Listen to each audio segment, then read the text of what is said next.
Assalamualaikum warahmatullahi wabarakatuh. Halo mahasiswa semua, pada kegiatan ini saya akan menjelaskan terkait kegiatan belajar 1, yaitu manajemen risiko dan aktivitas luar ruangan. Dalam aktivitas luar ruangan seperti hiking, trekking, camping, jelajah alam, halang rintang, jelajah pandu arah, serta simulasi survival, risiko selalu mungkin muncul. Risiko dapat berasal dari medan, cuaca, kondisi peserta, perlengkapan, komunikasi, ataupun pengelolaan kelompok. Namun, risiko tidak selalu berarti harus dihindari. Dalam pendidikan jasmani, risiko yang terkendali dapat menjadi sumber belajar bagi peserta.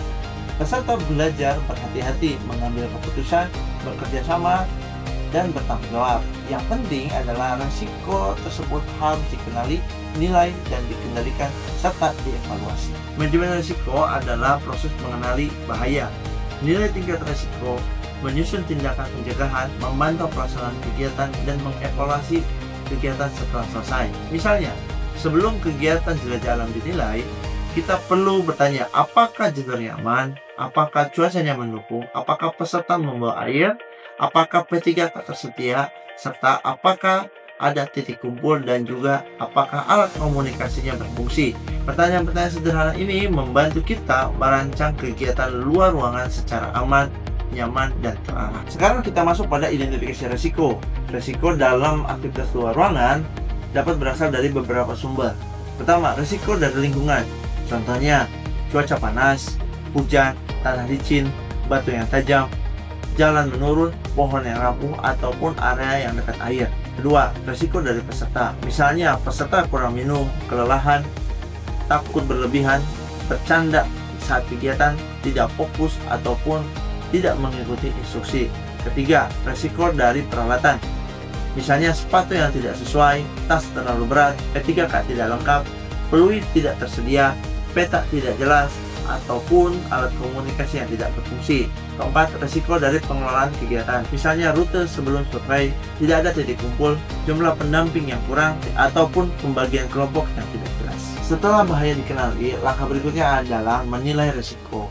Penilaian risiko dapat dilakukan dengan dua hal. Pertama, kemungkinan risiko itu terjadi. Kedua adalah dampak jika risiko itu benar-benar terjadi. Misalnya, jika turun hujan dan jalurnya menjadi licin, kemungkinan peserta terpleset menjadi lebih tinggi. Dampaknya bisa ringan, bisa sedang, ataupun berat tergantung pada kondisi jalurnya. Risiko yang rendah cukup dipantau. Risiko sedang perlu dikurangi dengan tindakan pencegahan. Risiko tinggi sebaiknya dihindari, ditunda, atau dialihkan, bahkan dibatalkan. Dalam kegiatan luar ruangan, keputusan menunda atau menghentikan kegiatan bukan berarti itu gagal. Itu adalah bentuk tanggung jawab keselamatan. Setelah risiko dinilai, kita perlu menyusun tindakan pencegahan. Contohnya, jika cuaca panas, maka kegiatan sebaiknya dilakukan pada waktu yang lebih aman. Peserta membawa air minum, menggunakan topi, dan memiliki waktu istirahat yang cukup. Jika jalurnya licin, maka rute dapat diubah, langkah diperlambat, dan peserta diminta menggunakan sepatu yang sesuai. Jika peserta mudah terpisah, maka kelompok harus dibagi dengan jelas. Ada pendamping dan juga penjaga belakang dan titik kumpul. Jadi, pencegahan harus dibuat sebelum kegiatan dimulai, bukan setelah terjadinya masalah. Sebelum kegiatan dimulai, guru atau tutor wajib melakukan briefing keselamatan.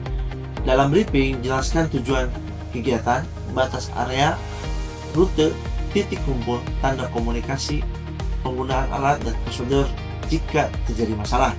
Contohnya, kita dapat menyampaikan sebelum kegiatan, jangan berjalan sendirian. Jika merasa lelah, haus, pusing, ataupun ragu arah, segera melapor kepada pendamping. Jika mendengar satu tiupan peluit, berhenti. 2 tiupan peluit, berkumpul.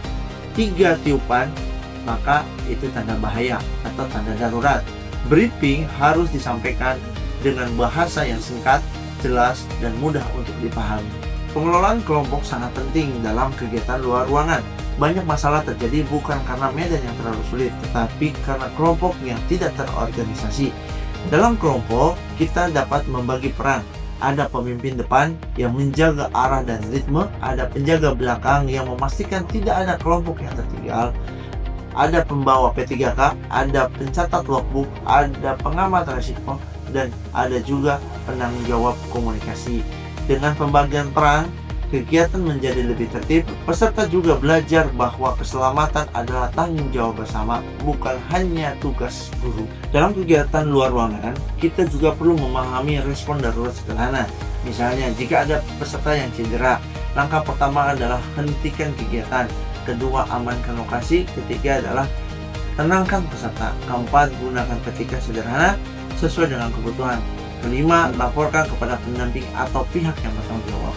Keenam, putuskan apakah peserta dapat melanjutkan kegiatan, perlu istirahat, ataupun harus dirujuk. Untuk kondisi serius, guru tidak boleh melakukan tindakan medis di luar kemampuannya.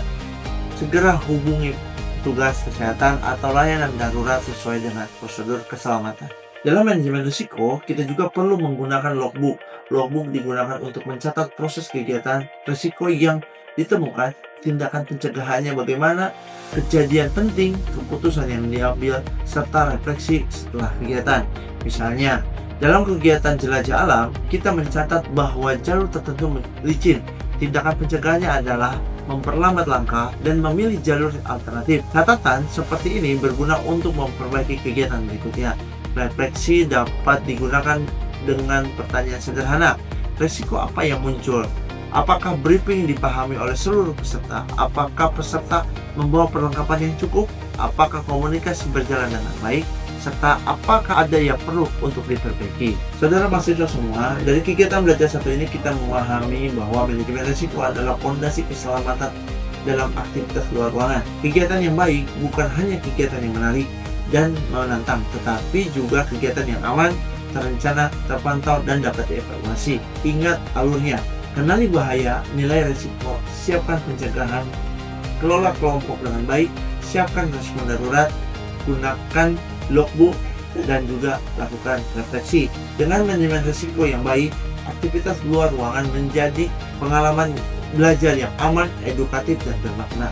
Sekian penjelasan kegiatan belajar 1. Terima kasih. Wassalamualaikum warahmatullahi wabarakatuh.